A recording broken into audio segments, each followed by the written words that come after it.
미국으로 급파된 김정관 산업통상부 장관이 잠시 뒤 하워드 러트닉 미 상무장관을 만나 트럼프 대통령의 관세 재인상을 철회하기 위한 설득에 나섭니다.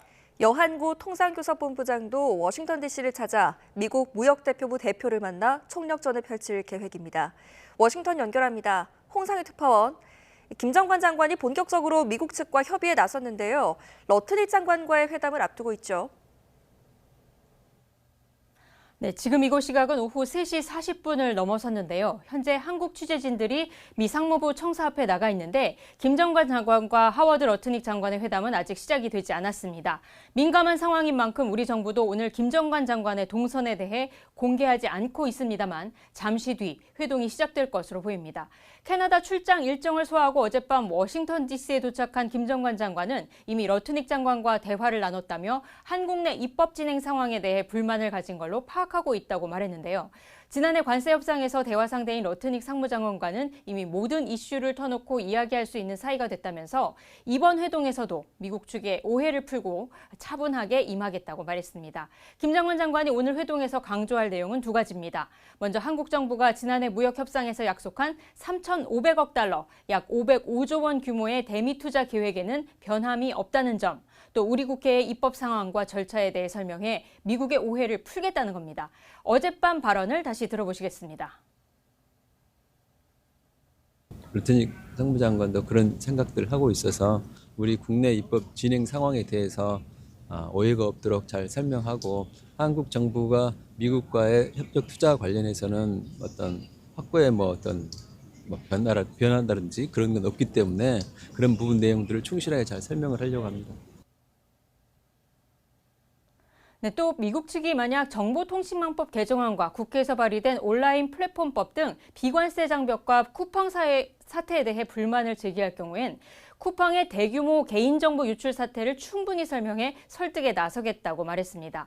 김 장관은 크리스 라이트 에너지부 장관과 더그 버검 내무부 장관 겸 백악관 에너지위원장도 만나 지난해 한미 정상회담에서 합의한 한국의 우라늄 농축 재처리 권한 확대를 위한 미국의 협조도 촉구할 것으로 예상됩니다. 한미 관세 협상 라인이 다시 바쁜 일정을 소화하고 있는데 여한구 통상교섭 본부장도 합류하죠.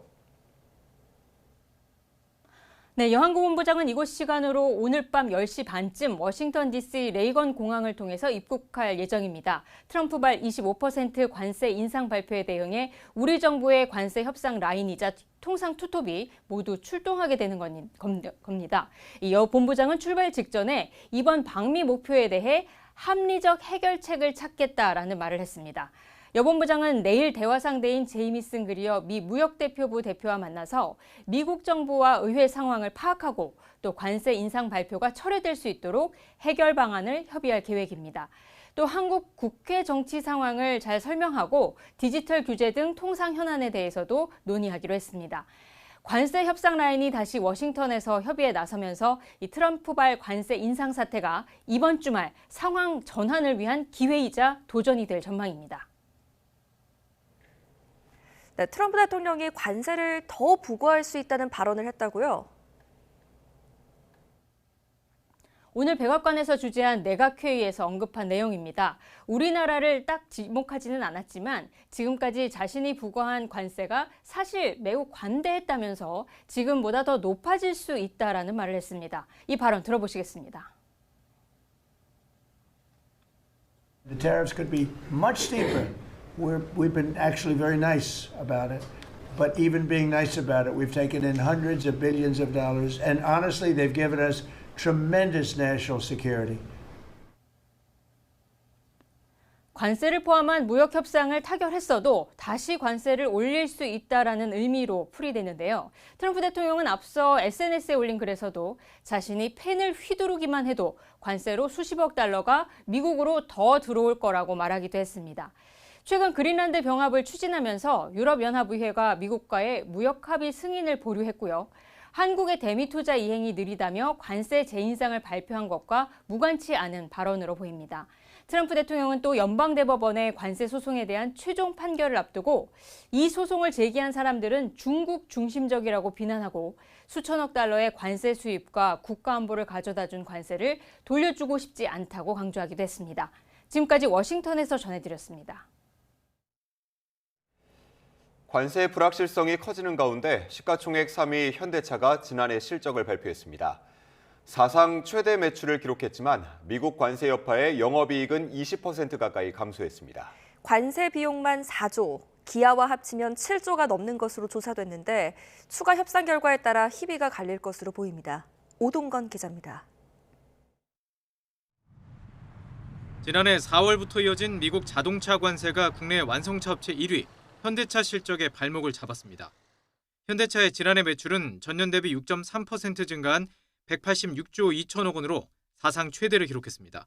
하지만 영업이익은 20% 가까이 줄었고 당기순이익도 21.7% 감소한 약 10조 3천억 원에 그쳤습니다. 미국발 관세 영향이 집중됐던 지난해 4분기 실적을 보면 매출은 46조 8천억 원으로 소폭 늘었지만 영업이익은 1조 6천억 원으로 전년보다 40% 가까이 급감했습니다.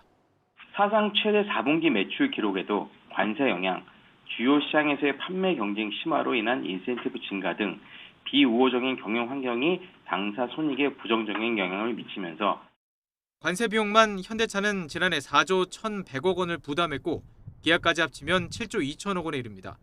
미국 트럼프 행정부가 예고한 대로 자동차 25% 관세를 부과할 경우 올해 수익성은 추가로 악화할 가능성도 있습니다.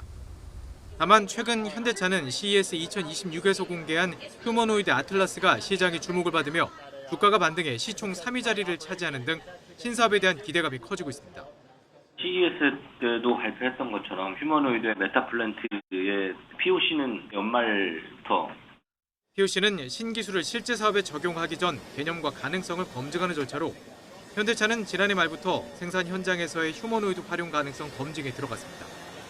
사상 최대 매출에도 불구하고 관세 부담으로 수익성이 크게 흔들린 현대차. 다시 15%에서 25%로 관세를 올리겠다는 트럼프 미 대통령의 압박으로 불확실성에 갇힌 상황에서 긴장감 속의 관세 협상 결과를 지켜보고 있습니다. YTN 오동건입니다. 글로벌 메모리 반도체 생산량의 70%를 책임지는 삼성전자와 SK하이닉스가 반도체 슈퍼사이클을 타고 지난해 역대급 실적을 냈습니다. 주식시장의 뜨거운 상승세를 이끄는 두 회사가 정면 대결을 예고한 가운데 코스피는 사상 처음 5,200선을 뚫었습니다. 박기환 기자입니다. 한때 위기설에 휩싸였던 삼성전자가 인공지능 시대 반도체 열풍을 타고 다시 날아올랐습니다. 지난해 333조 원 넘는 매출을 거두며 역대 최대 기록을 다시 썼고 연간 영업이익도 역대 4위에 올랐습니다. 상반기 저조한 성적에도 불구하고 4분기 역대 최대 분기 성적을 거두며 반전에 성공했습니다. 실적 개선에 가장 큰 역할을 한 건 슈퍼사이클을 맞은 반도체 사업입니다. 범용 D램의 수요 강세와 고대역폭 메모리 HBM 판매 확대로 4분기 삼성 반도체에서만 16조 4천억 원의 영업이익을 냈습니다. 돌아온 삼성전자는 힘겹게 납품에 성공한 5세대와 달리 6세대 HBM4 경쟁력을 자신하며 올해 HBM 판매가 3배 이상 확대될 것이라고 밝혔습니다. 당사 HBM4는 고객들로부터 차별화된 성능 경쟁력을 확보하였다는 피드백을 받고 있습니다. 주요 고객사 요청에 따라 2월부터 최상위 비닌 11.7GBps 제품을 포함한 HBM4 물량의 양산 출하가 예정되어 있습니다. HBM에 힘입어 삼성전자 실적을 뛰어넘은 SK하이닉스는 업계에서 가장 빠르게 HBM4 양산을 시작했다고 밝혔습니다. 또 HBM에 대한 선제적 투자로 만들어낸 공급망은 단기간 따라오기 어려울 것이라고 선을 그었습니다. 성능과 양산성 그리고 품질을 기반으로 한 당사의 시장 리더십 및 주도적인 공급사 지위는 지속될 것으로 보고 있습니다. 나란히 호실적을 내놓은 삼성전자와 SK하이닉스가 올해 메모리 공급 부족이 계속되면서 더 큰 성과를 낼 것으로 전망하자 코스피도 다시 신기록을 썼습니다. 사상 처음으로 5,200선을 돌파하며 문을 닫았습니다. 삼성전자는 차익 실현 물량이 쏟아지면서 1% 하락 마감했지만 SK하이닉스는 2% 오른 86만 원을 기록했습니다. 연일 무서운 상승세를 보이는 코스닥 지수는 3% 가까이 오르면서 1,160선에 올라섰습니다. YTN 박견입니다. 정부가 서울 용산과 경기 과천 등 도심에 주택 6만 호를 짓겠다고 밝혔습니다. 정부는 어제 오전 정부 서울청사에서 주택 공급 촉진 관계장관 회의를 열고 도심 주택 공급 확대 신속화 방안을 확정했습니다. 공공부지 활용과 노후청사 복합개발로 판교의 2배, 여의도 면적의 1.7배에 달하는 규모인 6만 호 물량이 도심에 공급될 예정입니다. 서울이 3만 2천 호, 경기 2만 8천 호, 인천 1,000호 등으로 서울에서는 용산구가 공급 규모가 가장 큰데 용산국제업무지구에 10,000호, 캠프킴에 2,500호 등을 공급합니다. 경기도에서는 115만 제곱미터에 달하는 과천 경마장과 국군 방첩사령부를 이전시킨 뒤 부지를 통합 개발해 9,800호를 공급합니다. 과거 문재인 정부 시절 핵심 후보지였던 서울 노원구 태릉CC도 포함됐는데 교통대책을 마련하고 녹지 공간을 조성해 6,800호를 공급한다는 계획입니다. 이번 대책을 보면 서울 핵심지에 공급을 집중하겠다는 신호 자체는 긍정적이지만 실제 착공과 후속 조치가 얼마나 빠르게 이어지는지가 중요합니다. 착공에서 분양까지도 3, 4년이 걸리는 만큼 공급 절벽을 앞둔 상황에서 당장 집값 진정 효과가 있을지는 지켜봐야 한다는 의견이 많습니다. 차유정 기자입니다. 정부가 도심지 자투리 땅까지 총동원해 주택을 공급하겠다는 의지를 보였지만 관건은 실현 가능성입니다. 주요 지역 상당수가 과거 문재인 정부 시절부터 거론됐지만 여러 문제로 표류되거나 좌초됐던 곳이기 때문입니다. 서울에서 공급 규모가 가장 큰 용산구 일대 개발부터 난관이 만만치 않습니다. 남영역 삼각지역과 인접해 있어 알짜부지로 평가받는 서울 용산 캠프킴에 2,500호를 공급할 예정으로 2029년 착공이 목표입니다. 기대감도 크지만 과거에도 주민 반대나 부지 오염물질 문제 등으로 지지부진했던 만큼 주변에선 걱정이 앞섭니다. 진행이 됐으면 좋겠어요. 또 이런 식으로 발표만 하고 진행이 늦어지면 또 정권이 바뀌면 또 바뀌질 거 아니에요. 용산국제업무지구는 주택 1만 호를 못 박았는데 8,000호 이상은 곤란하다는 서울시와의 협의가 숙제입니다. 과거 주민 반대가 가장 심했던 태릉CC 개발은 교통대책을 마련하고 조선 왕릉 경관을 고려해 중저층으로 개발하겠다고 강조했지만 우려는 여전합니다. 중저층으로 한다고 하지만 그 중저층이 뒤로 가면서 높아지는 그런 경사도를 갖고 있기 때문에 쉽지가 않을 거예요. 6년 전과 뭐가 달라지는지 모르겠지만 지켜봐야겠죠. 이번 대책이 과열 양상으로 치닫는 서울 집값을 진정시킬 수 있을지 미지수라는 의견도 있습니다. 당장 2029년까지 최악의 입주 가뭄이 예고된 가운데 대다수 착공 물량이 최소 2년 후인 상황. 다만 실제 입주까지는 상당한 시간이 소요되기 때문에 단기적으로는 양도세 같은 세금 정책이 시장 흐름을 결정할 것으로 예상이 됩니다. 서울의 주택 공급 대부분이 정비 사업에서 나오지만 이번에 민간 부문에 대한 규제 완화 내용은 빠져 반쪽 대책이라는 평가도 나옵니다. YTN 차유정입니다. 정부가 도심 주택 공급 확대 방안을 내놓은 뒤 해당 지자체는 엇갈린 반응을 보이고 있습니다. 서울시와 과천시는 반대 의사를 밝혔고 성남시는 신중한 입장을 보였습니다. 최기성 기자입니다. 정부가 도심주택 공급 방안을 발표한 지 3시간 만에 서울시가 기자회견을 열었습니다. 서울시는 공급 확대 필요성에는 공감하지만 공공주도 방식에만 매몰돼 있다고 비판했습니다. 민간 정비 사업의 활성화가 가장 빠른 길입니다. 서울에서 대부분의 주택 공급을 담당하고 있는 민간 주체가 더욱 원활하게 주택을 공급하도록 하는 것이 대책의 핵심이 되어야 합니다. 용산국제업무지구의 경우 양질의 주거환경 조성을 위해 최대 8,000호 공급을 주장했지만 받아들여지지 않았다고 밝혔습니다. 태릉 골프장 부지는 공급 효과가 미비하다고 비판하면서 인근 노후 도심을 재개발, 재건축해야 한다고 지적했습니다.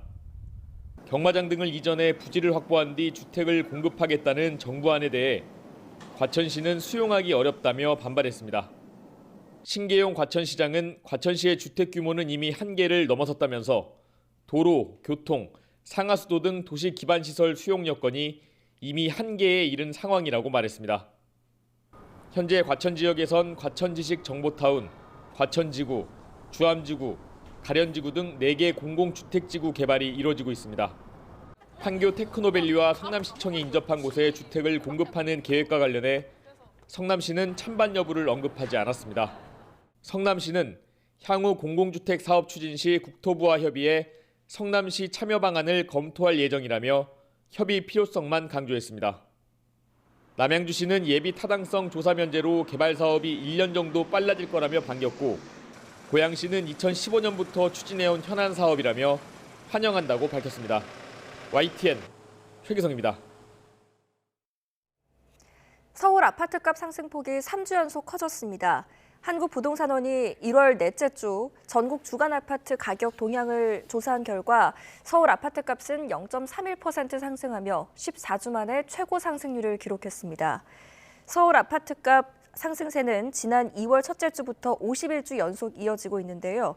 관악구가 0.55% 오르며 서울 25개 자치구 가운데 가장 많이 올랐고, 동작구가 0.44%, 성북구가 0.42%, 노원구, 마포구가 각각 0.41% 오르는 등 가격 키 맞추기 현상이 본격화하는 모양새입니다.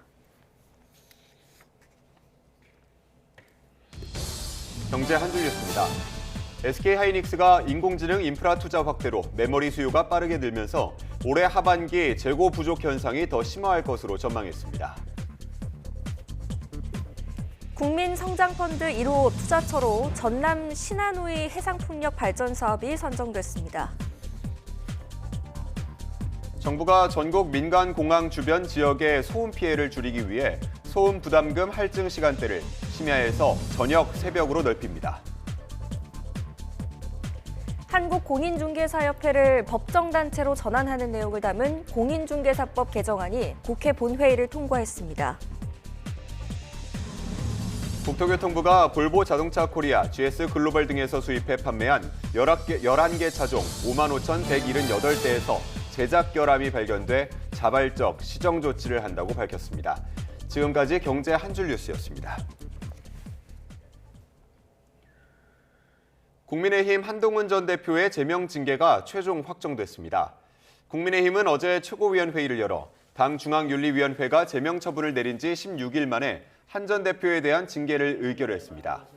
당적을 박탈하는 제명 징계가 확정되면서 한 전 대표는 제명일로부터 5년 동안 다시 입당할 수 없게 됐습니다.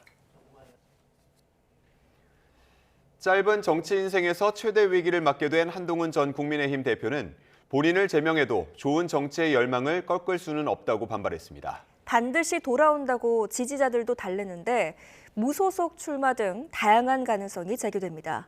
김철희 기자입니다. 제명이 확정되고 4시간 만에 징계 당사자인 한동훈 전 대표가 국회의 모습을 드러냈습니다. 90도로 허리를 숙이며 인사를 전한 뒤 1분가량 제명 결정에 대한 소회를 천천히 또박또박 밝혔습니다. 저를 제명할 수는 있어도 국민을 위한 좋은 정치의 열망을 꺾을 수는 없습니다. 또 우리가 당과 보수의 주인이니 포기하지 말고 기다려달라며 당원과 국민을 향한 호소를 이어갔습니다. 기다려 주십시오. 저는 반드시 돌아옵니다. 지난 2023년 겨울 비상대책위원장으로 추대되며 화려하게 입당했던 한 전 대표는 이로써 769일 만에 국민의힘 당적을 잃었습니다. 순탄치만은 않았던 정치 인생입니다. 윤석열 정부 황태자로 불렸지만 총선 과정에서 유난 갈등이 불거지며 참패를 받아들여야 했고, 당대표로 화려하게 복귀한 뒤에는 비상계엄과 탄핵의 소용돌이에 휘말리며 또다시 임기를 마치지 못했습니다. 조기 대선 때도 출사표를 던지며 정치의 끈을 놓지 않았지만 당계 논란에 따른 최고 수위 징계로 최대 위기에 봉착했습니다. 앞으로 5년 동안 국민의힘 재입당이 봉쇄된 가운데 한 전 대표는 가처분 신청 등 법적 대응뿐 아니라 지방선거 또는 재보궐선거에 등판해 돌파구를 모색할 수 있다는 관측이 나옵니다. 다음 달 예고한 대규모 토크 콘서트 역시 선거 준비의 일환일 거란 분석 속에 서울시장은 물론 보수세가 강한 영남 지역에서 무소속으로 출마할 거란 예측도 있습니다. 한 전 대표 무소속 출마합니까? 어떻게 국민들의 마음을 되돌리고 이 상황을 보수의 리더로서 돌파할지 그 방법 중에 하나라면 그것도 고민을 해봐야겠죠. 대규모 팬덤을 바탕으로 최대 위기를 돌파할지 아니면 당 밖으로 밀려난 원외 정치인의 한계에 부딪힐지 한 전 대표의 정치력이 또 한 번 시험대 위에 올랐습니다. YTN 김철입니다. 더불어민주당 윤리심판원이 장경태 최민희 의원 징계 여부를 두고 논의 첫 발을 뗐습니다. 친청계 봐주기 시선을 의식한 결정이라는 해석이 나오는데요. 당사자들은 여전히 혐의를 부인하고 있습니다. 강민경 기자입니다. 민주당이 성비위 의혹을 받는 장경태 의원과 자녀 결혼식 축의금 논란에 휩싸인 최민희 의원의 징계 여부를 두고 논의에 착수했습니다. 윤리심판원은 여드레 전 직권조사를 선언했는데 결정이 쉽지 않았다는 걸 보여주듯 구성원들은 취재진의 질문 세례를 피하며 회의장으로 들어갔고 끝난 뒤에도 별다른 설명을 덧붙이지 않았습니다. 좀 오래 걸릴까요? 네, 사실관계 확인 등을 위해서 심사를 할 겁니다. 이해찬 전 국무총리의 장례 기간, 당무를 사실상 멈추기로 했는데도 회의를 강행한 점이 눈에 띄는데 이는 최근 당 일각에서 불거진 형평성 지적과 무관치 않은 걸로 보입니다. 이제는 무소속이 된 강선우, 김병기 의원은 즉각 징계 절차를 밟았으면서 친청계 장경태, 최민희 의원은 미적된다는 비판이 적지 않았기 때문입니다. 사실관계가 애매하니 수사 결과를 지켜보자는 해명도 통하지 않자 일단 윤리심판원 열차를 출발시키며 지지층 달래기에 나섰다는 해석입니다. 윤리심판원장이 그 직권조사 명령을 발령했습니다. 그럼 규정상 이제 징계 절차가 개시된 것입니다. 당사자들은 혐의를 전면 부인하며 국회 활동을 정상적으로 소화하고 있습니다. 고소인을 무고 혐의로 맞고소한 장경태 의원은 지방선거 공천에 상당한 영향을 미치는 서울시당 위원장직을 유지하고 있습니다. 최민희 의원도 국회 과학기술정보방송통신위원장 사회봉을 내려놓지 않았는데 이날 회의에서도 거듭 결백을 호소했습니다. 제가 하지 않은 일에 대하여 사과드릴 수는 없습니다. 화환을 요청한 적이 없습니다. 한편 과방위는 이진숙 전 방송통신위원장과 유경선 유진그룹 회장 등을 지난해 국정감사 때 불출석, 위증한 혐의로 고발하는 안건을 의결했습니다. 과방위는 쿠팡의 법무 담당 부사장도 청문회 위증 혐의로 고발하기로 했습니다. 국민의힘은 반발했지만 민주당은 국회가 이들의 오만함을 질타해야 한다면서 안건 처리를 강행했습니다. YTN 강민경입니다. 윤석열 정부 당시 대통령 관저에 골프 연습장이 설치됐다는 의혹에 대한 감사원의 감사 결과가 나왔습니다. 경호처의 주도로 대통령을 위한 골프 연습장이 설치됐고 초소 조성공사인 것으로 위장까지 했던 것으로도 드러났습니다. 이종원 기자입니다. 용산 대통령 관저에 새롭게 지어진 건물. 2024년 국정감사에서 당시 대통령 비서실장은 건물 용도를 이렇게 설명했습니다. 어떤 용도로 쓰여지는 건물인지 혹시 실장님 알고 계신가요? 창고로 제가. 하지만 감사원 감사 결과 해당 시설은 윤석열 전 대통령이 이용하던 골프 연습장이었던 것으로 공식 확인됐습니다. 신축 공사가 시작된 건 윤 전 대통령 취임 직후인 2022년 6월로 김용현 당시 처장의 지시로 경호처가 업무를 담당했습니다. 외부에서 이런 사실을 알지 못하도록 초소 공사인 것처럼 허위 문건도 작성했습니다. 일부 근무자 초소도 그림에 있습니다. 저희가 아시겠지만 그 경호 목적상 보안 시설이 일부 추가로 보완을 했습니다. 1억 원 넘는 공사 비용은 경호처 예비비가 집행됐는데 관련 절차는 모조리 지켜지지 않았습니다. 토지 사용 승인이나 건축 신고, 부동산 등기 등이 생략되면서 유령 건물과 다름없었습니다. 또 신축 공사는 계약 체결 전부터 시작됐습니다. 경호처와 계약한 현대건설은 하도급을 주면서 해당 업체는 재하청 과정에서 1억 9천만 원의 손실을 떠안기도 한 것으로 드러났습니다.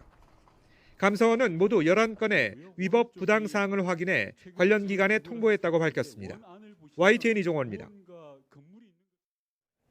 12.3 비상계엄 당시 국회에 진입해 현장을 지휘한 김현태 전 707 특수임무단장에 대해 국방부가 파면 결정을 내렸습니다.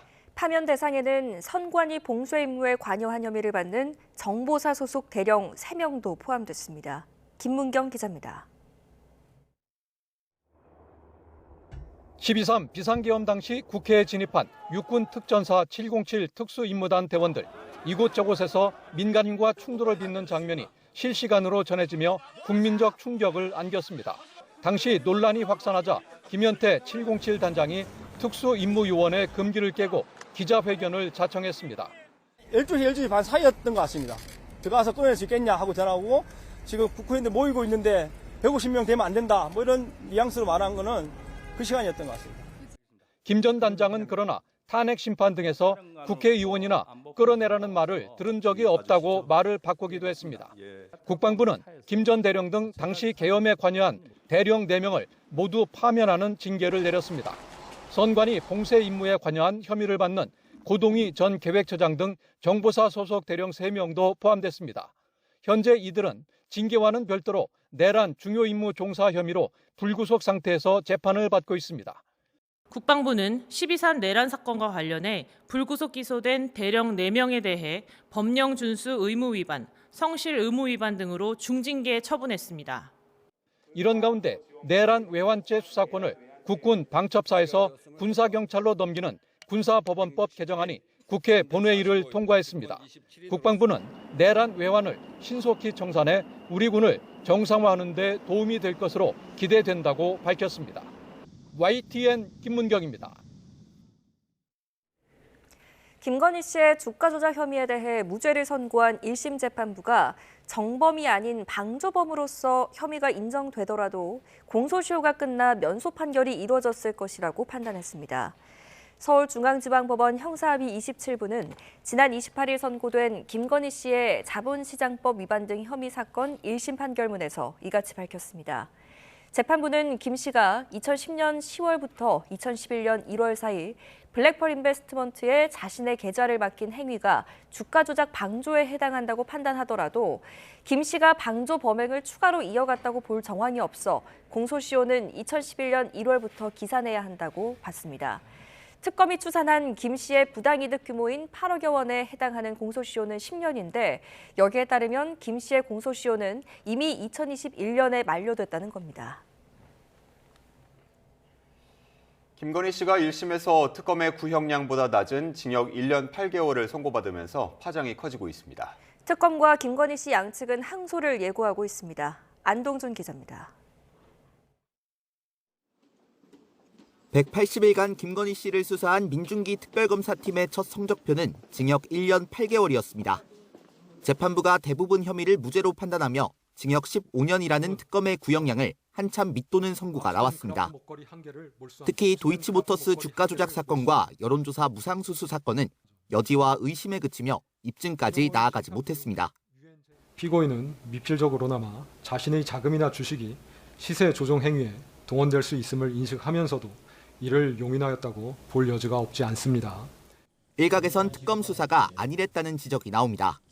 김 씨가 주가 조작 세력과 투자 수익을 나눠야 한다는 취지의 통화 녹취를 새로 확보하고도 재판부를 설득하지 못했기 때문입니다.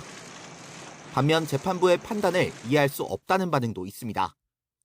여론조사 무상수수 사건에서 명태균 씨와 계약서를 쓰지 않았다는 점을 무죄 판단의 근거로 두는 등 지나치게 보수적으로 판단했다는 겁니다. 국정농단 의혹에 휩싸인 김건희 씨에 대한 첫 사법부 판단에 대해 파장이 이어지고 있는 가운데 양측은 모두 항소를 예고했습니다.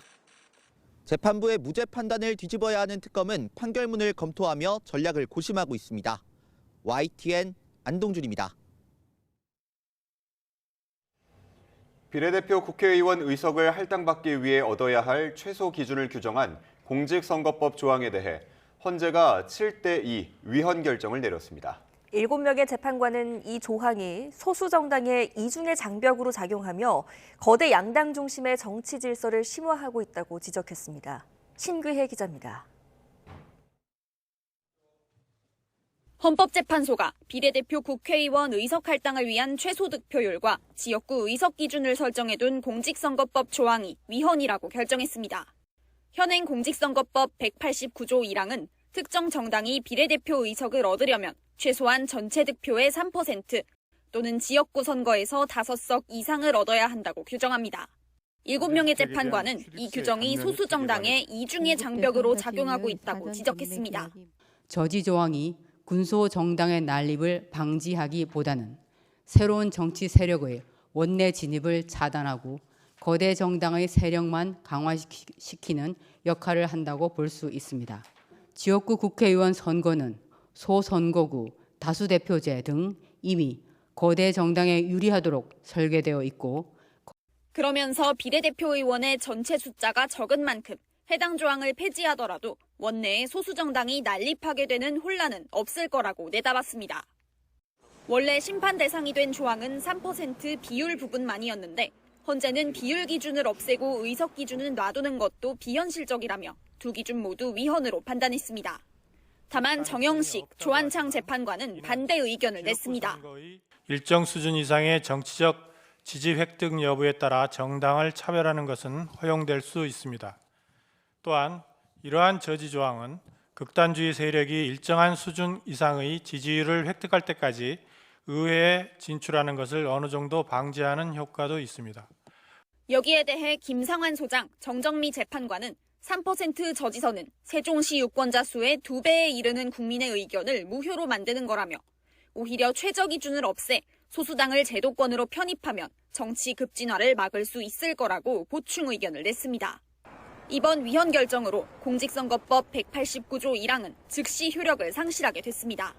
다가오는 총선은 오는 2028년, 바뀌는 선거법을 두고 각 정치 주체들의 움직임이 분주해질 거로 보입니다. YTN 신계입니다. 오늘 출근길도 강추위에 대비해야겠습니다. 오늘 아침 서울의 최저 기온이 영하 9.1도까지 떨어졌는데요.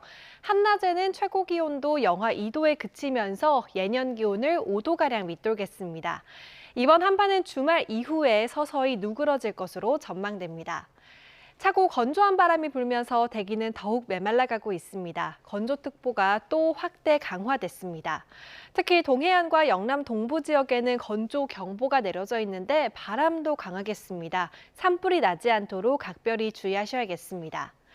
오늘 전국에 가끔 구름만 많겠고요. 당분간 동해안 지역은 너울성 파도가 높게 일겠습니다. 중부지방과 경북 내륙을 중심으로 한파특보가 내려져 있습니다. 현재 기온은 서울이 영하 8.8도, 대구는 영하 4.2도를 보이고 있습니다. 한낮 최고 기온은 서울 영하 2도, 대구 3도, 부산 5도에 그치겠습니다. 이번 주말과 휴일에도 하늘은 대체로 구름만 지나겠습니다. 다만 휴일 아침에는 충청 이남 서해안 지역에, 다음 주 월요일에는 전국 곳곳에서 눈이 내릴 것으로 전망됩니다. 날씨였습니다.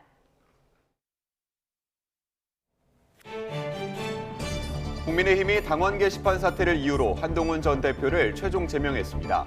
친한동군계를 중심으로 장동혁 지도부의 총사퇴를 요구하는 목소리가 줄을 잇고 있습니다. 정부가 수도권에 6만 가구를 공급하기로 했습니다. 서울에 3만 2천 가구를 공급하고 경기도에서는 과천, 성남 위주로 공급하겠다는 방침입니다.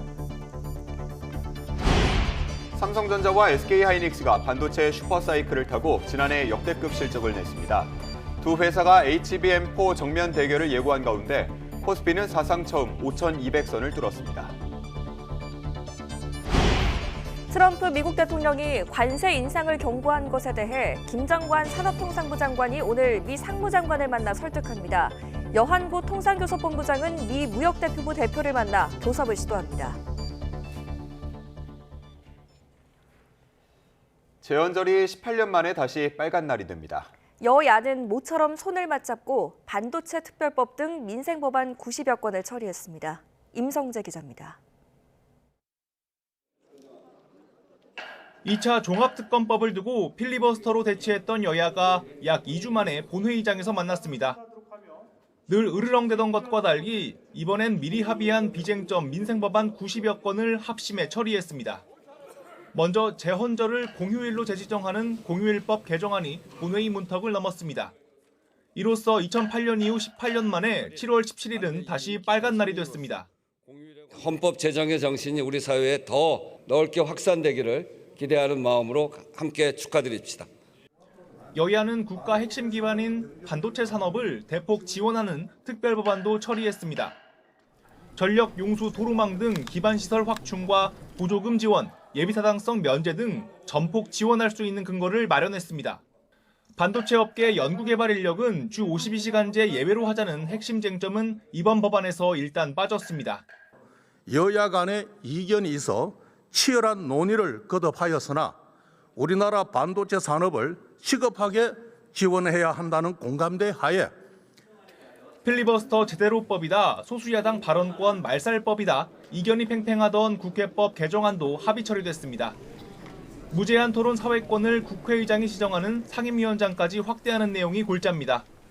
필리버스터 때 60석을 꼭 채워야 한다는 내용은 국민의힘과 조국혁신당 등의 반발로 역시 제외됐습니다. 의장이 정회하도록 하는 내용과 본회의에 실시하는 모든 무기명 투표를 원칙적으로 전자투표로 하는 내용을 삭제. 이자 면제 대상 기준을 확대하는 취업 후 상환학자금 특별법 개정안과 안표 근절법을 비롯한 민생 법안들도 이견 없이 통과됐습니다. 여당은 대통령의 입법 촉구에 야당은 발목 잡기 프레임 부담감에 이해관계가 맞아떨어진 덕분입니다. 모처럼 싸움 없는 평화로운 본회의였지만 민주당이 곧 사법개혁안 처리를 예고한 만큼 협치 무드는 오래가지 못할 것으로 보입니다. 교섭단체 대표 연설과 대정부 질문이 이어지는 2월 임시국회를 앞두고 여의도는 다시 폭풍 전야입니다. YTN 임성재입니다. 한미 관세 협상 파문과 관련해 국민의힘은 정부와 여당의 입법 지연 때문에 그동안의 협상이 원점으로 돌아갔다고 공세를 이어갔습니다. 조현 외교부 장관은 그러나 트럼프의 발언이 협상 파기를 의미하지 않는다고 밝혔고, 여당인 민주당은 국민의힘의 소모적 논쟁을 그치고 법안 처리에 협조할 것을 요구했습니다. 홍선기 기자입니다. 국민의힘은 트럼프 미국 대통령의 관세 인상 발언 책임이 정부와 여당에 있다며 공세를 이어갔습니다. 장동혁 국민의힘 대표는 절대 다수 의석을 가진 여당이 입법을 밀어놓고는 이제 와서 남 탓을 한다고 지적했습니다. 그러면서 한미 관세 협상이 아예 원점으로 돌아갔다며 정부의 말바꾸기식 외교 태도를 비판하기도 했습니다. 한미 관세 협상이 사실상 원점으로 돌아갔습니다. 협상의 여지는 남겨뒀다고 하지만 앞으로 이게 어떻게 진행될지 국민들은 불안하기만 합니다. 민주당은 그러나 국민의힘에 화살을 돌렸습니다. 한미 관세 협상에 따른 양해각서 국회 비준을 요구해온 국민의힘이 소모적 논쟁으로 딴지를 걸고 있다는 겁니다. 국제적인 특별법이 상황에 기동성 있게 대응할 수 있는 대안이 될 것입니다. 국민의힘은 소모적인 논쟁을 멈추고 대미투자 특별법 처리에 즉각 협조하십시오. 조현 외교부 장관은 관세 협상이 원점으로 돌아갔다는 야당 지적에 대해 트럼프 미국 대통령 발언이 협상 파기를 의미하지 않는다고 밝혔습니다. 또 재협상을 할 필요도 없다고 선을 그었습니다. 그래서 이것을 합의 파기라고 보기는 어렵고, 이것은 앞으로 이제 우리가 조치를 해 나가면서 미 측에게 잘 설명을 하면 될 것이라고 보고. 조 장관은 미국의 기류 변화를 미리 알지 못했다는 외교 무능 지적에는 트럼프 대통령의 SNS 깜짝 발표 방식을 사전에 예측하는 데는 어려움이 있다고 토로했습니다. YTN 홍성기입니다. 이재명 대통령이 외교 안보 사안에 대해선 정쟁이나 정략의 수단으로 써서는 안 된다고 지적했습니다. 특히 외부로부터 부당한 공격을 당하면 함께 싸워줘야 한다고 당부했는데, 최근 트럼프 대통령의 관세 재인상 언급 이후 정치권 공방을 염두에 둔 것으로 보입니다. 이 대통령의 발언 직접 들어보시죠. 외부로부터 막 부당한 공격을 당하면 최소한 그럴 때는 우리가 바깥을 향해서 함께 목소리를 내고 같이 싸워줘야지. 아, 잘 됐다. 저놈은 이제 얻어맞네. 잘 때리고 있어. 이러면 되겠어요? 대개 선진국이라고 불리는 나라들은 외교 안보 문제에 관한 나는 입장이 크게 다르지 않아요. 그런 걸 정쟁 또는 정략의 수단으로 쓰지 않는다. 이런 얘기입니다. 정말 이 힘든 국제사회 속에 파고라고 하는 거를 힘을 합쳐서 함께 넘어가면 좋겠습니다. 이재명 대통령은 썩은 상품이 많은 백화점에 누가 가겠느냐며 자본시장 경쟁력 강화를 위해 부실 기업을 신속히 퇴출하겠다는 의지를 밝혔습니다. 중소벤처기업 등이 주로 모인 코스닥 시장이 사정권에 들 것으로 보입니다. 강진원 기자입니다. 대기업 중심의 코스피와 함께 코스닥 지수도 상승세를 탄 가운데 이재명 대통령이 코스닥 시장 내 부실 기업을 상대로 칼을 빼들었습니다. 신속한 퇴출 방침을 밝힌 구윤철 부총리의 발언 관련 기사를 SNS에 공유하며 힘을 실었습니다. 부실 기업 신속 퇴출을 통해 투자자 신뢰를 제고하는 등 코스닥 시장 경쟁력도 강화하겠습니다. 특히 증권거래소를 백화점에 비유하며 썩거나 가짜인 상품이 많으면 누가 그곳에 가겠느냐고 꼬집었습니다. 상품 정리부터 확실히 하고 좋은 신상품을 서둘러 들여놔야 고객의 신뢰를 회복할 수 있다고도 했습니다. 이 과정에서 소매치기를 철저히 단속해야 한다고 못 박았는데 주가 조작 등 불공정 행위 또한 좌시하지 않겠다는 뜻으로 풀이됩니다. 이 대통령은 청와대 핵심 참모들과 회의에서도 주식시장의 정상화를 위한 개혁 의지를 강조했습니다. 주가가 지금 정상화되는 과정이라고 보거든요. 똑같은 주식인데 한국 오면은 한 40-50% 할인된단 말이에요. 왜 한국이 뭐 때문에? 그거 제거하면 정상으로 갈 거 아니에요. 정부는 이 대통령의 구상에 발맞춰 자본시장 선진화 정책 마련에 팔을 걷어붙였습니다. 국민참여형 국민성장펀드 등 세제 지원 금융상품을 도입하기 위해 2월 임시국회에서 세법 개정을 추진하고 국내 ETF 규제도 개선하기로 했습니다. 코스닥 벤처펀드에 넣은 투자금 중 소득공제를 받을 수 있는 한도를 늘리고 MSCI 선진국 지수 편입 역시 계속 도전할 계획입니다. 하나같이 우리 자본시장의 체질을 개선해 돈이 모이게 하려는 정책인데 이 대통령이 연일 국정운영의 속도를 강조하는 만큼 더욱 드라이브가 걸릴 것으로 보입니다. YTN 강준원입니다. 이재명 대통령은 설탕 부담금에 대해 어떻게 생각하느냐는 자신의 SNS 글과 관련해 일각에서 국민에게 부담을 주는 세금을 도입하려 한다는 지적이 제기되자 직접 반박하고 나섰습니다. 이 대통령은 어제 SNS에 대통령이 던진 설탕세에 대한 야당 반응이라는 제목의 영상을 공유하며 일반 재정에 사용되는 세금과 특정 용도를 위해 그 필요를 유발한 원인에 부과하는 부담금은 다르다고 지적했습니다. 이어 시행 방침과 의견 조회 역시 전혀 다른데도 설탕세 시행 비난을 하는 건 여론조작 가짜뉴스라고 비판했습니다. 이어서 주요 사건 사고 소식 살펴보겠습니다.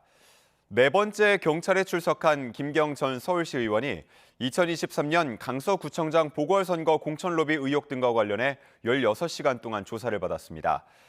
김 전 시의원이 주변에 돈을 건네거나 조언을 받아가며 출마를 위해 로비를 시도한 정황이 담긴 녹취도 추가로 확인됐습니다. 김희영 기자의 단독 보도입니다. 김경 전 서울시 의원이 네 번째 소환 조사를 위해 서울경찰청 마포청사를 찾았습니다. 조사에 성실히 임하겠다면서도 공천원금 의혹 관련 질문에는 입을 다물었습니다. 제가 지금 할 수 있는 것은 조사에 성실히 임하는 것뿐이라 생각합니다. 죄송합니다. 이번 조사에서 경찰은 2023년 강서구청장 보궐선거 공천 로비 의혹에 대해 집중적으로 캐물었습니다. 경찰은 김 전 시의원이 선거 출마를 위해 민주당 정치인들에게 접촉을 시도한 정황이 담긴 녹취를 확보한 상태입니다. YTN 취재 결과 김 전 시의원은 당시 민주당 보좌관이었던 김성열 전 개혁신당 수석 최고위원에게 수차례 조언을 구한 것으로 확인됐습니다. 김 전 시의원은 공천 관련 업무를 맡은 민주당 A 의원에게 도와달라는 부탁을 전하기 위해 양모 전 서울시의원에게 돈을 잔뜩 건넸다고 김 전 최고위원에게 말했는데 몇 시간 뒤 다시 김 전 최고위원과 통화하면서 A 의원이 부탁을 전달받지 못한 것 같다며 하소연합니다. 김 전 시의원이 A 의원에게 직접 전화를 해봐야 할지 묻자 김 전 최고위원은 통화를 하면 출마하지 말라는 통보를 받은 것과 같아진다며 양 전 시의원에게 연락해 적절한 조치를 요구해야 한다고 조언합니다. 그러면서 양 전 시의원은 대가를 받았으면 일을 해야 한다. 어떻게든 만들어내야 한다고 말합니다. 김 전 시의원이 출마를 위해 주변에 돈을 건네거나 조언을 구해가며 로비를 시도한 정황이 추가로 포착된 겁니다. 이에 대해 김 전 최고위원은 YTN에 당시 김 전 시의원의 선거 전략증을 도운 건 맞는다면서도 통화 내용은 기억나지 않지만 상식적인 일처리 방향에 대해 이야기했을 거라는 입장을 밝혔습니다. 또 김 전 시의원이 양 전 시의원에게 돈을 줬다고 한 이야기를 들었을 뿐 사실관계는 전혀 알지 못한다고 말했습니다. 경찰은 김 전 시의원을 상대로 당시 실제로 로비가 이루어졌는지 확인하는 동시에 지난 2022년 지방선거 당시 강선 의원에게 1억 원을 건넸다는 의혹에 대해서도 조사를 이어갔습니다. 강 의원과 김 전 시의원에 대한 영장 신청 가능성도 거론되는데 경찰은 강 의원이 불체포 특권이 있는 점을 고려해 두 사람의 영장 신청 시점을 조정할지 검토하는 것으로 전해졌습니다. YTN 김희영입니다. 김병기 의원이 쿠팡에 취업한 전직 보좌진에 대한 인사 불이익을 요구했다는 의혹과 관련해 경찰이 어제 쿠팡 본사 등을 압수수색했습니다. 경찰은 김 의원이 논란이 된 오찬 이후인 지난해 11월에도 피감기관인 쿠팡 측과 수차례 연락을 주고받은 것으로 안다는 진술도 확보한 것으로 YTN 취재 결과 확인됐습니다. 이현정 기자가 보도합니다. 경찰이 김병기 의원의 쿠팡 인사 개입 의혹과 관련해 쿠팡 본사와 사회공헌위원회 사무실 등 두 곳을 압수수색했습니다. 김 의원은 지난해 9월 박대준 당시 쿠팡 대표와 고가의 식사를 하며 자신의 보좌진 출신 쿠팡 임원에게 인사상 불이익을 주도록 영향력을 행사했다는 의혹을 받고 있습니다.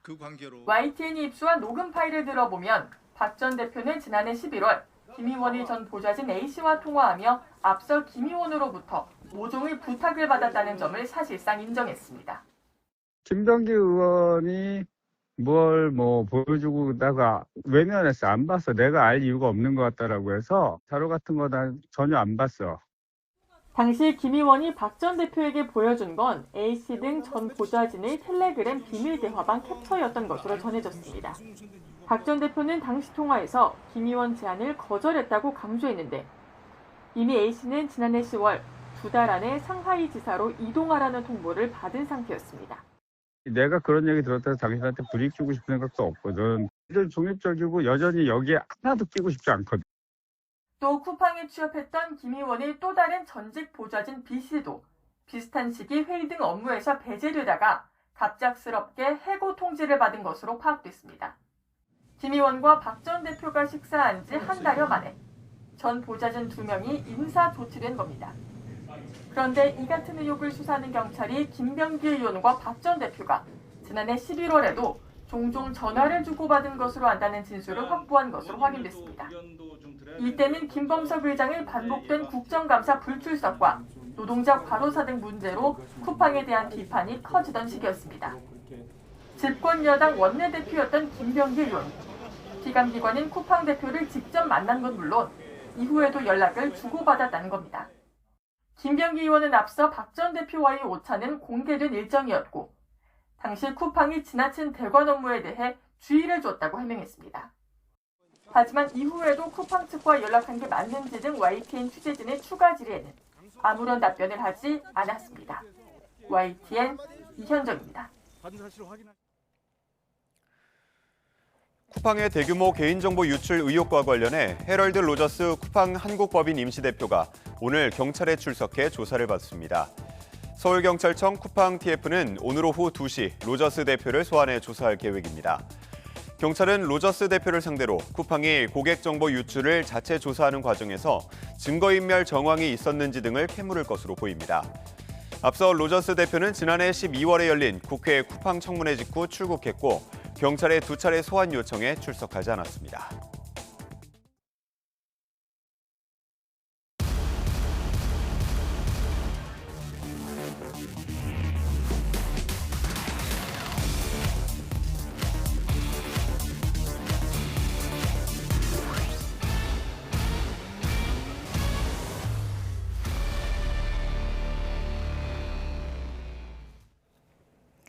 네, 열흘 넘게 전국을 꽁꽁 얼렸던 긴 한파가 끝자락에 접어들고 있습니다. 주말 낮부터 추위가 서서히 풀리겠지만 건조한 날씨 속에 산불 위험은 계속 주의가 필요합니다. 2월이 시작하는 다음 주 초에는 중부지방에 눈이 내릴 것으로 보입니다. 김민경 기자입니다. 쉴 새 없이 흐르던 물줄기는 사라지고 도심 폭포는 얼음벽으로 변했습니다. 열흘 넘게 이어진 매서운 추위가 도심 풍경까지 얼려놨습니다. 전국을 뒤덮은 긴 한파, 차츰 끝자락에 접어들고 있습니다. 북쪽 찬 공기 축이 동쪽으로 이동해 나가고 상대적으로 온화한 서풍이 유입되면서 길게 이어진 추위가 이번 주말부터는 점진적으로 기온이 회복이 될 것으로 주말 낮부터 기온이 서서히 오르며 한낮에는 영상권을 회복하는 곳이 늘어날 전망입니다. 다만 추위가 누그러져도 산불에 대한 경계는 여전히 필요합니다. 영남 지역을 중심으로 평년보다 강수량이 크게 부족한 상태고 대구와 경북 동해안의 건조특보는 한 달 가까이 계속되고 있습니다. 건조특보는 동쪽을 넘어 서쪽 곳곳으로 확대하면서 산불 위험이 점점 커지고 있습니다. 8일까지 상태를 보면 대체적으로 서풍이 우세한 형태를 보이기 때문에 그에 따른 앞으로의 건조도 현황이 유지되거나 좀 더 강화될 수 있다는. 이런 가운데 2월의 시작인 일요일 밤부터는 중부지방을 중심으로 구름대가 지나면서 눈이 내릴 걸로 예보됐습니다. 추위가 누그러져도 건조와 산불 위험, 눈 소식이 이어지는 만큼 날씨 변화에 대한 대비는 계속 필요합니다. YTN 김민경입니다. 네, 앞서 전해드린 것처럼 건조한 날씨가 계속되고 있습니다. 때문에 전국 곳곳에서는 화재가 잇따르고 있는데요. 폐기물 업체에서 난 불이 야산으로 번지는가 하면 금속 공장에서 난 불은 날이 새도록 꺼지지 않고 있습니다. 밤사이에 있었던 사건 사고 소식 최하영 기자입니다. 공장 주변이 시뻘건 불길에 휩싸였습니다. 화재가 발생한 건 어제 오후 6시 50분쯤. 경남 김해시 생린면에 있는 비철금속 제조 공장에서 불이 났습니다. 맹렬한 불길에 소방당국은 한때 대응 2단계를 발령했고 불씨는 인근 야산으로까지 번졌습니다. 산림당국까지 나서면서 산불은 곧바로 잡혔지만 공장 화재는 소방대원들의 애를 태웠습니다. 비철금속은 물과 닿으면 화학 반응을 일으켜 폭발 위험이 있는 만큼 소방당국은 모래 등으로 덮어 산소를 차단하는 방식으로 밤새 진화 작업을 벌였습니다. 어제 오후 4시 20분쯤에는 충북 단양군 매포읍의 한 폐기물 처리 업체에서 시작된 불이 인근 야산으로 번졌습니다. 산불은 1시간여 만에 모두 꺼졌지만 업체에서 난 불은 200톤에 달하는 폐기물에 계속 옮겨 붙으면서 소방당국이 진화에 밤을 새웠습니다. 뒤이어 어제 오후 4시 반쯤에는 전북 남원시 산내면에 있는 야산에서도 불이 나 6시간 반 만에 꺼졌습니다. 산림당국은 헬기 등 장비 39대와 인력 250여 명을 투입해 진화했고 다친 사람은 없었습니다. 산림청은 감식반 현장 조사를 거쳐 정확한 화재 원인과 피해 면적을 조사할 예정입니다. 어젯밤 11시 55분쯤에는 경남 사천시 서포면에 있는 야산에서 불이 나 40여 분 만에 꺼졌습니다. YTN 최하영입니다. KB금융지주가 국민연금공단이 있는 전북 전주에 상주 인력을 250명 규모로 늘리기로 했습니다. 지역균형 발전을 강조하는 이재명 정부 기조에 응한 건데요. 전북은 때 맞춰 제3금융중심지 지정 노젓기에 나섰습니다. 김민성 기자입니다. 이재명 대통령은 지난해 말 지방 이전 공공기관에 낮은 지역 기여도를 꼬집으며 변화의 신호탄을 쐈습니다. 전주 지역경제에 국민연금공단이 대체 뭔 도움이 되냐. 그 지역에 있는 운용회사에게 우선권을 주든지. 일단 맨 먼저 반응한 건 국내 금융특화 기업 집단인 KB금융지주입니다. KB자산운용을 중심으로 전북 혁신도시에 임직원 100여 명을 추가 상주시키기로 했습니다.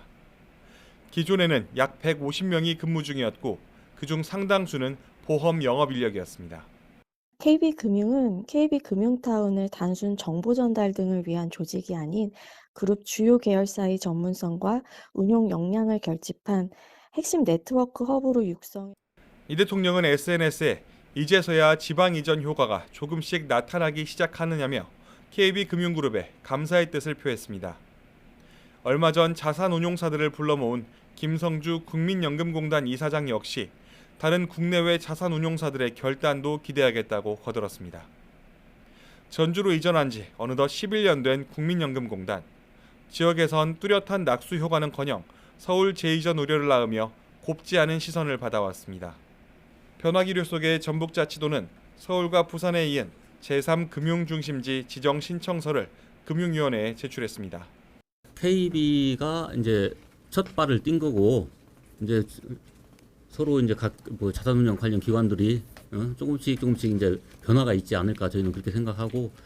전북 혁신도시 인근에 국제금융센터를 포함한 축구장 500개 규모의 업무 단지를 만드는 게 제3금융중심지 개발 계획의 핵심 내용입니다.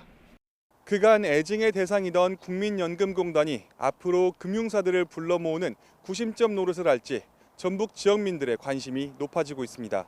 YTN 김민성입니다.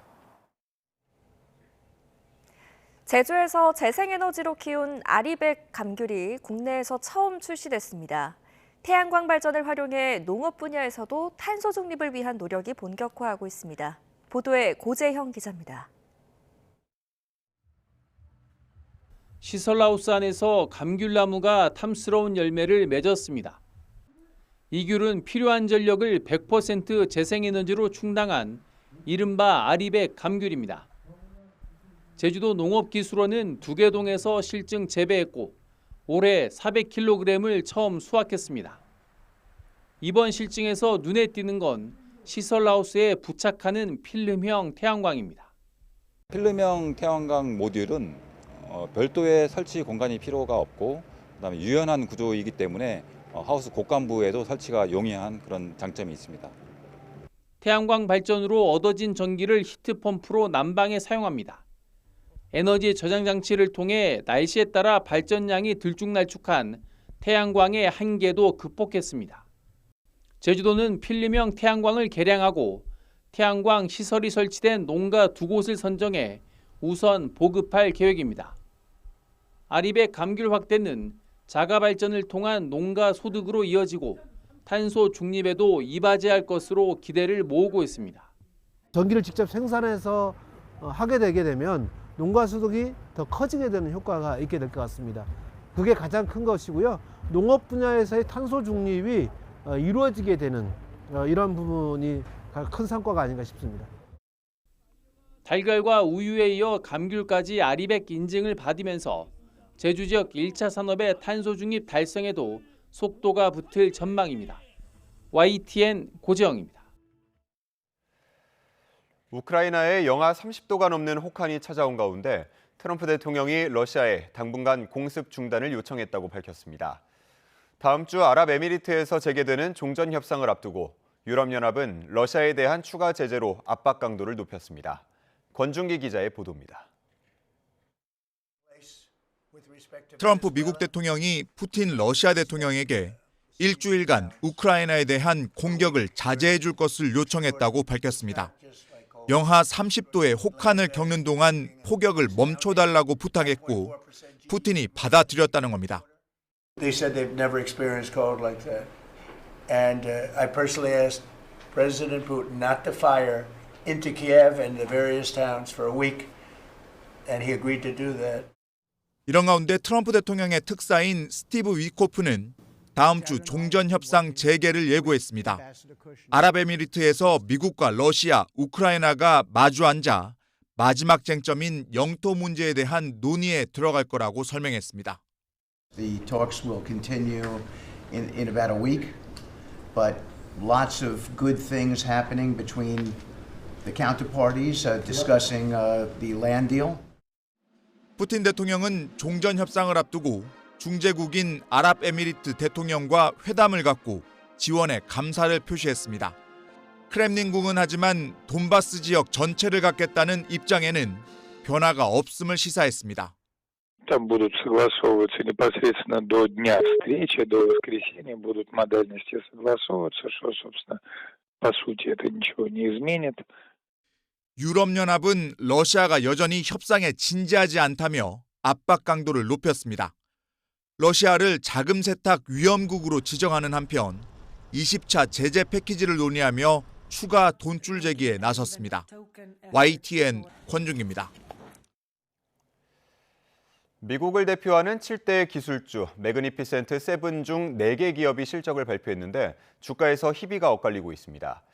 특히 마이크로소프트의 경우 과한 AI 자본적 지출에 대한 우려가 고조된 점이 투자 심리를 위축시켰습니다. 뉴욕에서 이승윤 특파원입니다.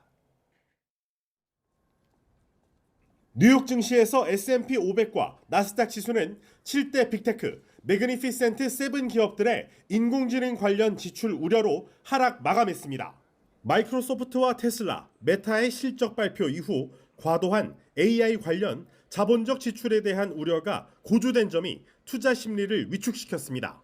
특히 마이크로소프트는 예상을 웃도는 매출액을 기록했지만 AI 인프라 등에 쓰이는 자본 지출액도 대폭 증가하면서 주가가 약 10% 하락했습니다. 2분기 자본적 지출 KPEX는 전년 동기 대비 66% 상승한 375억 달러를 기록했습니다. 반면 메타는 지난해 4분기 실적을 발표한 이후 주가가 크게 올랐습니다. 자본 지출이 대폭 늘어날 것으로 예상됐지만 그만큼 올해 1분기 실적 전망이 예상치를 크게 웃돈 덕분입니다. 테슬라는 매출이 3% 감소했지만 로보택시 등 AI 기반 사업에 대한 기대감이 커지면서 최악의 시기는 지났다는 평가를 받고 있습니다. 경제 전문가들은 투자자들이 더 이상 마이크로소프트처럼 AI 관련 자본적 지출을 많이 하는 기업에 우호적이지 않다고 짚었습니다. Big tech generally, I think the sentiment is cautiously optimistic, cautiously positive. We like the AI trade, we get it, but we don't necessarily, we've already got. 역설적으로 AI 경쟁에서 완패했다는 평가를 받았던 애플은 AI 거품론에서 한 발 비껴가면서 호평을 받았습니다. 애플의 지난해 KPEX는 127억 달러로 메타의 710억 달러는 물론 마이크로소프트의 분기 지출인 349억 달러보다 적어 재무적 안정성을 인정받았습니다. 매그니피센트 세븐 기업들이 과감한 투자로 미래 시장을 선점하느냐, 최소한의 투자로 최고의 기술을 확보하느냐 검증하는 AI 실험의 성패가 기술 산업의 미래 지형도를 결정할 전망입니다. 뉴욕에서 YTN 이승윤입니다.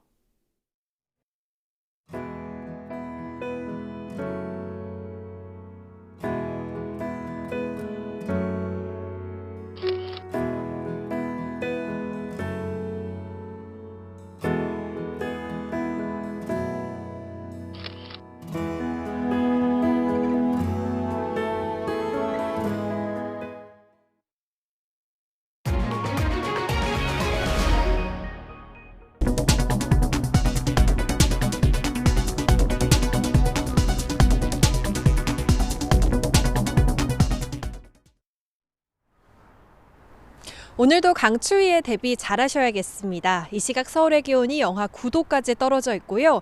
오늘은 한낮 최고 기온도 영하 2도에 그치면서 예년 기온을 5도가량 밑돌겠습니다. 내일까지 영하 10도 안팎의 강추위가 이어지면서 오늘 밤사이 기온이 다시 크게 떨어지겠습니다. 종일 추위가 이어지는 만큼 보온에 더욱 신경 쓰셔야겠습니다. 차고 건조한 바람이 계속 불어들면서 대기는 더욱 메말라가고 있습니다. 오늘도 전국에 구름만 지나며 뚜렷한 비 소식이 없는 가운데 건조특보는 또 한 차례 확대 강화됐습니다. 특히 동해안과 영남 동부에는 건조경보가 내려져 있는데 바람도 강하겠습니다. 산불이 발생할 위험이 큰 만큼 작은 불씨도 다시 한번 확인하셔야겠습니다.